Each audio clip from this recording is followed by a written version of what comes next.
24 chairman pension review committee Somanathan ji का invitation मिली, हम गए, हम डिस्कशन किया। तनख्वाह में आधा देने का गारंटी प्लस डियरनेस अलाउंस देने का, महंगाई भत्ता भी देने का एक अंडरस्टैंडिंग पे हम आ गए।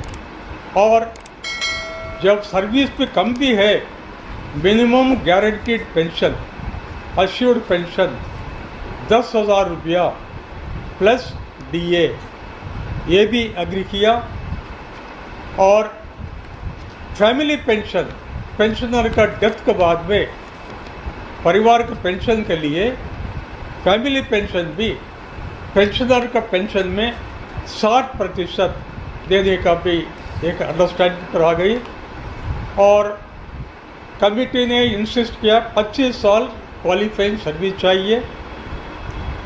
जब 25 साल क्वालिफाइंग सर्विस फुलफिल करेगा वो कर्मचारी को गारंटीड पेंशन तनख्वाह में आधा, मीन्स 12 महीने का तनख्वाह लेके एवरेज करके उसमें आधा देने का एक प्रपोजल चेयरमैन से आया। हम इंसिस्ट किया ये 20 साल करिए, लेकिन 24 तारीख अगस्त कैबिनेट निर्णय और जेसीएम स्टाफ साइड का मीटिंग भी हुआ प्रधानमंत्री जी से। वो मीटिंग के बाद में अनाउंसमेंट भी किया भारत सरकार, उसमें क्वालिफाइंग सर्विस 25 साल फिक्स किया। मैं स्वागत करता हूँ, यूपीएस यूनिफाइड पेंशन स्कीम को स्वागत करता हूँ। लेकिन जो है इसमें त्रुटियाँ हैं वो रेक्टिफाई करने का कर्तव्य बनता है भारत सरकार का। ये संदर्भ में आपका माध्यम से मैं सरकार का सामने रखना चाहता हूँ। नंबर 1, क्वालिफाइंग सर्विस 25 साल ये रिड्यूस करके 20 साल करी है। कारण रिक्रूटमेंट पॉलिसी पिछले 10 साल से मैं ऑब्जर्व कर रहा हूँ। रिक्रूटमेंट पॉलिसी में नोटिफिकेशन निकलेगी 2019 में, वास्तव में रिक्रूटमेंट होगी 2023 में। जब 2019 में जब कर्मचारी बिलो 33 है एज में, बिलो 28 साल है, वो एलिजिबिलिटी था, वो अप्लाई किया। लेकिन अपॉइंटमेंट तारीख में वो कर्मचारी का एज 37 बन गई, 38 आ गई। जब 25 साल सर्विस कैसा फुलफिल करेगा? ये कैंडिडेट का गलती नहीं है, सरकार का रिक्रूटमेंट पॉलिसी में डिफेक्ट है। वही कारण से एनएफआर की डिमांड है ये 25 साल क्वालिफाइंग सर्विस आप रिव्यू करना चाहिए। रिव्यू करके 20 साल करने से जो लोग ओपन मार्केट से आए 60 साल पूरा करने तारीख तक 20 साल सर्विस क्वालिफाइंग सर्विस फुलफिल करेंगे। इससे तनख्वाह में आधा गारंटीड पेंशन वो रिटायरिंग कर्मचारी को मिलेगी। दूसरी पॉइंट, ओल्ड पेंशन स्कीम में नॉन कंट्रीब्यूटरी 1 रुपया भी कर्मचारी डिपॉजिट करने की जरूरत नहीं थी। गारंटीड पेंशन तनख्वाह में आधा थी।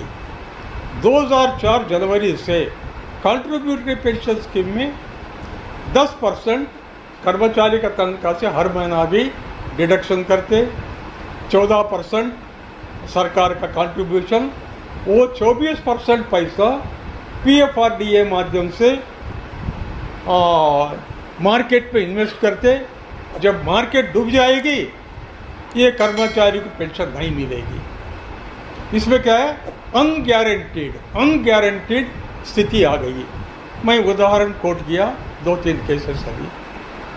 ये कंट्रीब्यूशन का बावजूद भी गारंटीड पेंशन नहीं है, ये समस्या थी। ये समस्या पूरा ख़त्म करने के लिए हम डिमांड किया। ये संदर्भ में क्या किया अभी, लेकिन रिटायरमेंट टाइम पे एनपीएस स्कीम में प्रोविज़न दिया 10%, 14%, जब 24% जब इन्वेस्ट करेंगे वो एन्युटी पैसा में 60% रिटायरमेंट टाइम पे कर्मचारी को पेमेंट करने का प्रोविजन है। 60% में 4 लाख मिलेगी, 8 लाख मिलेगी, गारंटी तो नहीं है। अभी यूनिफाइड पेंशन स्कीम में वो एन्युटी पेमेंट का वो प्रोविज़न ख़त्म कर दिया। लेकिन हम डिमांड किया, जब मेरा कर्मचारी 10% कंट्रीब्यूट किया हर महीना, मेरा कर्मचारी रिटायरमेंट टाइम पे उसे हाथ में थोड़ा कैश तो देना पड़ेगा। आप खाली हाथों से घर भेजने का गलत है, हम बोल के पेंशन रिव्यू कमेटी के सामने मिनट्स में मैं ये रिकॉर्ड करके अमेंड करके दे दिया।